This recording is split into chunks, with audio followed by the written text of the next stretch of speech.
Erik Jørgensen, da jeg var her sidst, der var godt nok træerne der, men det så lidt trist ud. Nu er der pludselig kommet liv og fest, og så hedder det Inspirings eller andet, kom sammen. Hvordan hænger alt det her sammen? Ja, det er jo en del af BioOasens aktivitet.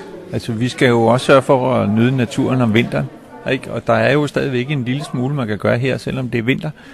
Og en af de rigtig gode ting at spire nu på den her årstid, det er jo tomatplanter, ikke? Og det er jo sådan nogle, ja, fordi de er meget lang tid undervejs, ikke? Og så kan de jo hjem i køkkenvinduet og sidde der, og så kan man så senere sætte dem ud, ikke? Hvis man har et eller andet sted i gården, så kan man sætte dem ud der til april, ikke? Når jorden er varm. Men kan man lave det hjemme hos sig selv, eller skal vi komme ind? Nå, det kan man godt. Ja. Jamen, er det sådan noget, I sælger til folk? Altså, så I forspirer dem her?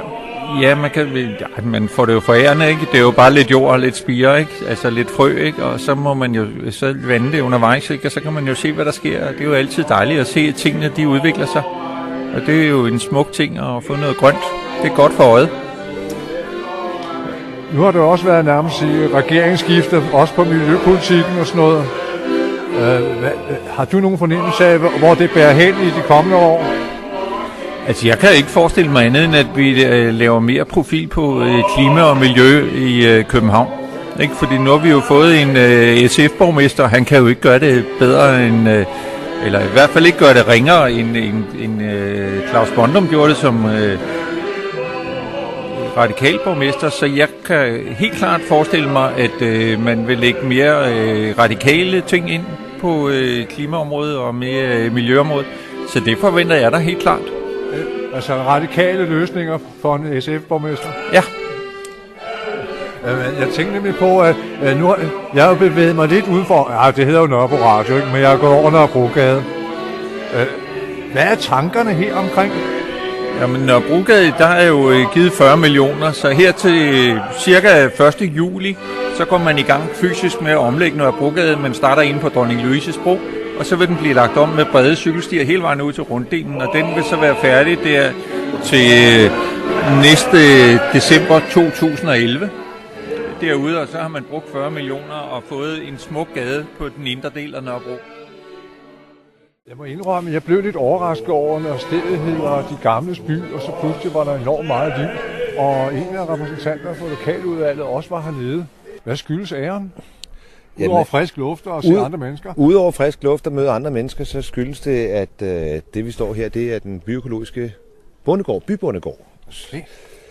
Og det er et initiativ, som er blevet taget over for Miljøpunkt, det tidligere Agenda, som går ud på, at der er blevet lavet et dyrehold hernede, så nu kan man komme ned og hilse på høns og på kaniner, som har fået en stor gård, de render rundt i. Så det er den ene ting, og så nu står vi her ved Orangeriet, og det er der, hvor man kan sige, den anden del af dagens arrangement er, det er nemlig, hvor man kan komme hen og lave pandekager og få kaffe, og det er åben for alle jo. Jeg synes, det lyder, altså det er meget hyggeligt derinde, men hvad er det?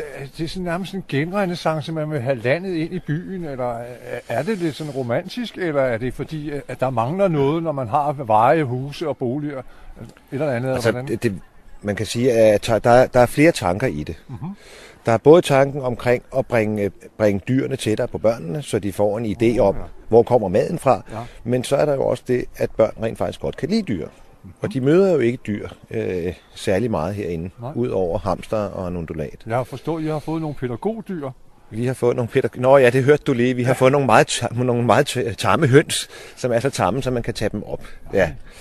Okay. Og kaninerne er også forholdsvis tamme, ikke? Men hvorfor kommer det? Altså, du sagde nu med børnene, men det slæver så forældrene ned. Jeg kan se, der er mange børnefamilier, og sådan, så de kommer også ud og bliver luftet. De bliver også luftet. Det er ment sådan, så at det på sigt skal udvikle sig til et sted, hvor både børn, voksne og ældre har lyst til at komme og kan være sammen om forskellige aktiviteter.